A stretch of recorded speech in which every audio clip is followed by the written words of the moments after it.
Thank you very much, Michael, for the great honour of being here tonight to launch my book Inside Out. A greater humanitarian would be very difficult to find. Having served as a judge of the Court of Appeal of New South Wales and then as a High Court judge, Michael now works with the United Nations on human rights issues. Recently, my partner Luke and I attended a lecture Michael gave at the University of New South Wales regarding the plight of the citizens of the repressed North Korea.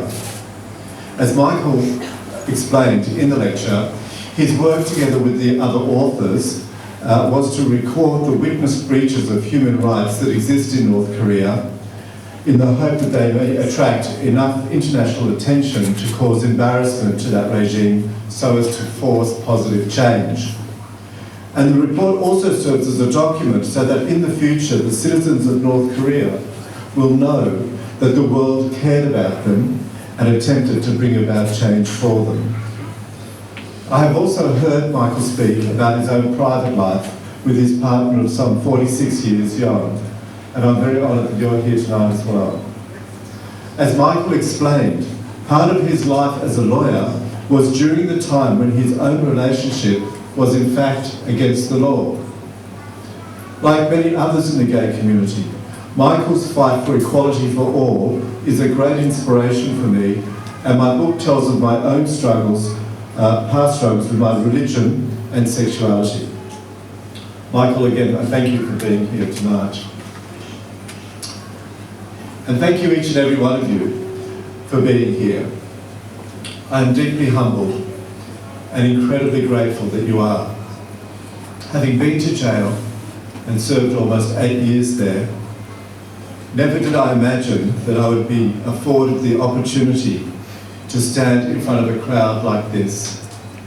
Judges, including my sentencing judge, Judge Norrish, lawyers, teachers, religious leaders, business executives, other not-for-profit executives, celebrities, former fellow and currently serving inmates, corrective services officers, family. I will admit to feeling very overwhelmed, as today feels like the final stage of a full circle back to a wonderful life. Before I go any further, there are a few thank yous that I would like to make. Firstly, I would like to thank David Kirby. David is a retired Supreme Court judge who has been on the advisory board for longer than I have been here. As a former inmate, I have always been incredibly humbled and equally encouraged to sit alongside a former sentencing judge, working together to constantly think of ways to help others, each bringing our own perspective to the fray. Thank you, David, for bringing your brother to the launch tonight, to launch my book. A book that shows not only my work, but rather all our work at OBK. A huge thank you to Ben Bierman. Thanks, Ben. Ben is the operations manager of our big kitchen, but he's been my friend for much longer. Whilst I was just sunning myself in Europe with Carly and with Luke, Ben was the acting general manager here, which by all accounts he did brilliantly, perhaps too brilliantly.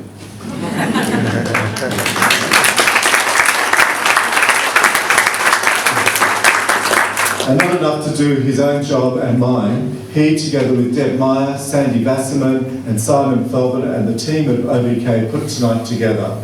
This in itself is a great achievement, but because of OBK, we don't just do one function a day. This is preceded by many other things, many other charitable programs that we run beforehand. A very big thank you to Jonathan from Katsumoto Caterers, Anne and Danny from Eat Your Heart Out, Miller from Miller's Catering, and Tess from Wellness by Tess. Each of these wonderful caterers operate from our big kitchen and have become my friends over the past 4 years. Tonight they all gifted their time for me to cater, and I thank you very, very much for that honour.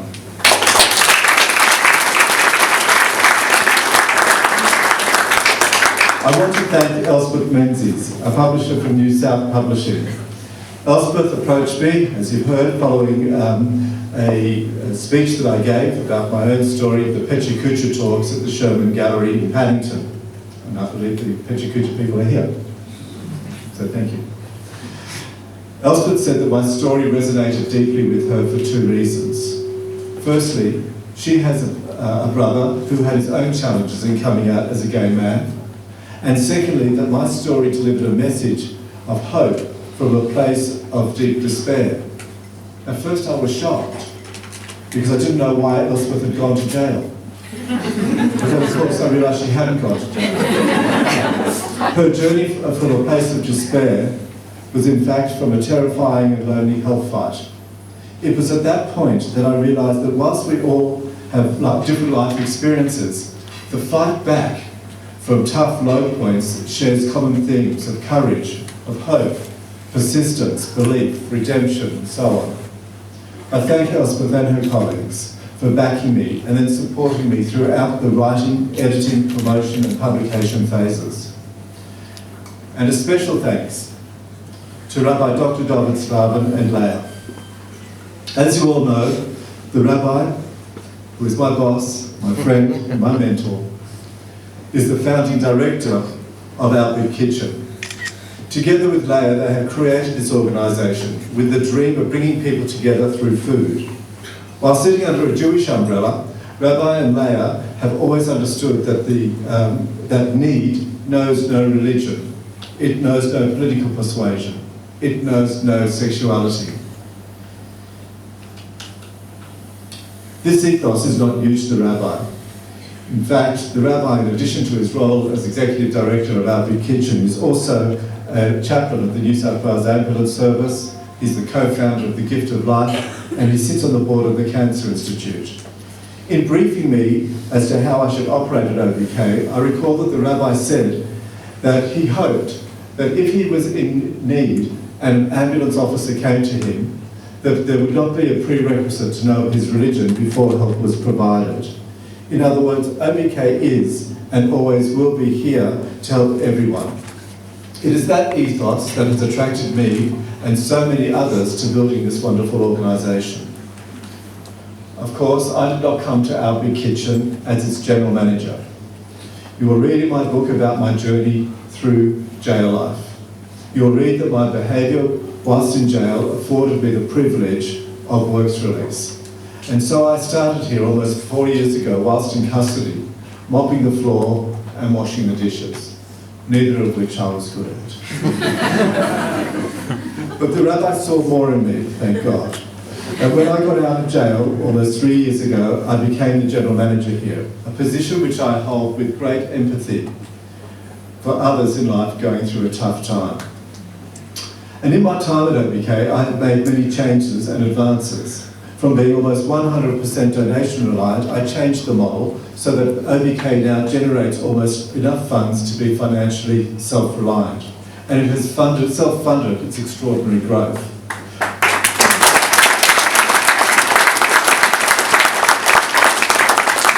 This means that all donations which we receive, very happily, go to establishing additional programs to support more people in the community in need. I have created numerous strategic alliances with other community organisations, expanding OBK's relevance in the community. Apart from perhaps boasting a little, I mention this because every organisation I have dealt with has been fully aware of my background and has dealt with me on my merit. For people like me who have done wrong in the past, this is a big deal, as it means that there is every reason to believe that there is hope for a brighter future. There is so much more that I could say about Rabbi and Leah, and so much more that is written about them in my book. For now, I just want to say a sincere thank you.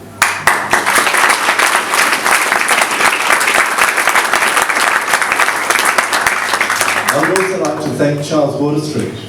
There's Charles. for providing the endorsement of my book. You will read in my book, as Michael said, that Charles was in fact the first person to lock me up. Charles, thank you for that. Because at that moment in my life, it was probably the lowest point I was at. And It enabled me to get to Judge Norris so that he could lock me up.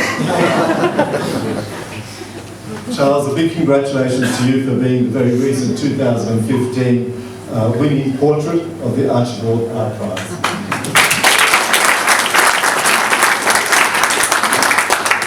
I want to publicly thank my partner, Luke, for almost 14 years of deep love and support, nearly 8 of which was during very dark times whilst I was in jail. As Michael said, it would have been a lot easier for Luke to have walked away. And the fact that he didn't, and the fact that we have persevered through these difficult times, and we went through difficult times when I came out of jail, which you'll read about, has meant that now we have a relationship that I think will survive anything. And I want to salute my daughter Carly.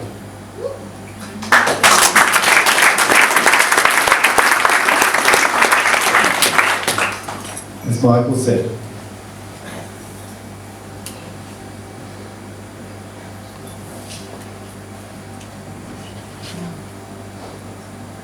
Carly was with me the day I was arrested, and she experienced things no child should. It would have been a lot easier for Carly for my book not to have been written, and yet it is demonstrative of her selflessness in allowing it, knowing of its potential to help others. And to my ex-wife and my good friend Michelle, a wonderful mum to our daughter.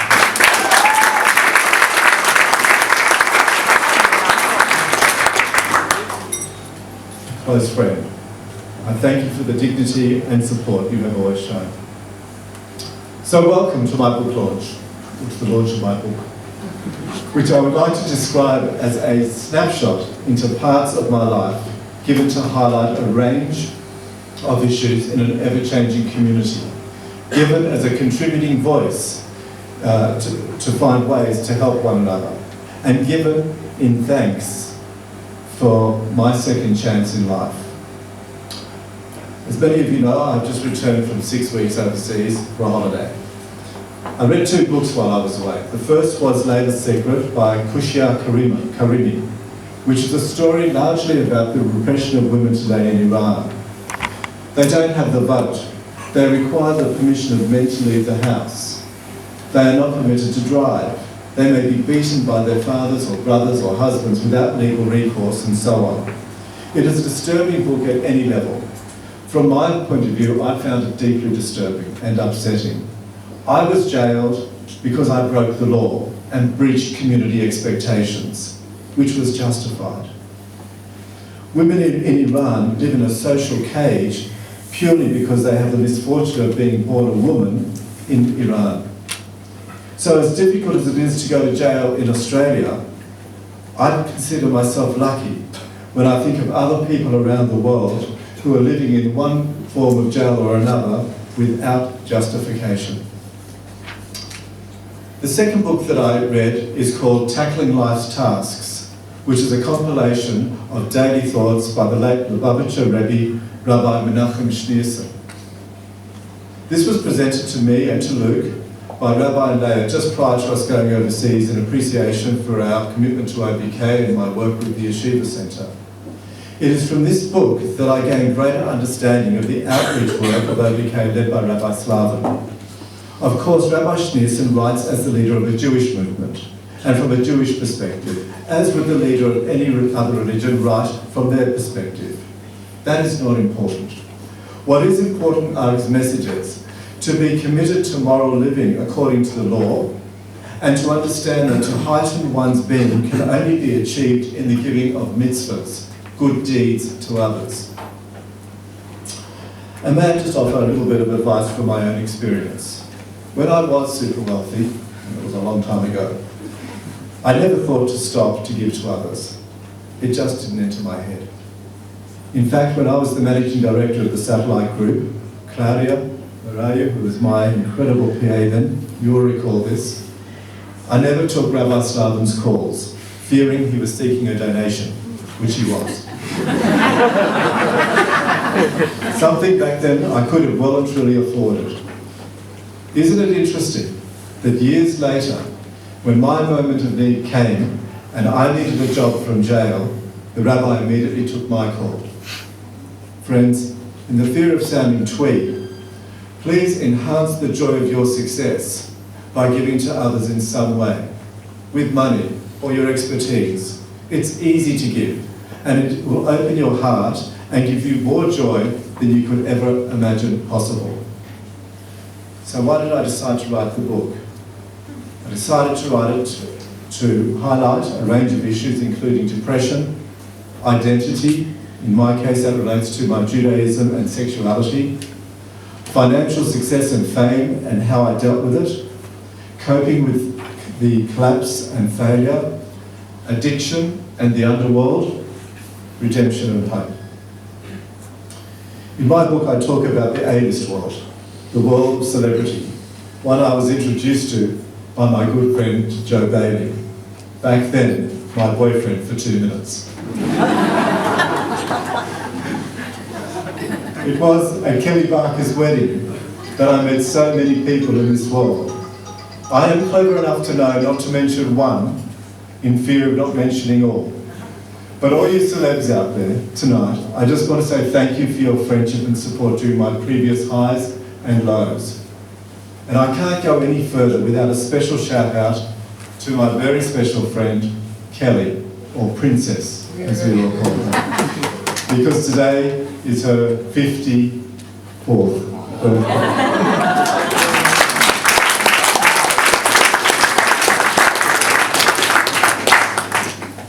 I spent nearly 8 years in jail. I started my jail experience in maximum security jail and shared cells with some of the most notorious inmates, so dangerous to the community that they are never to be released.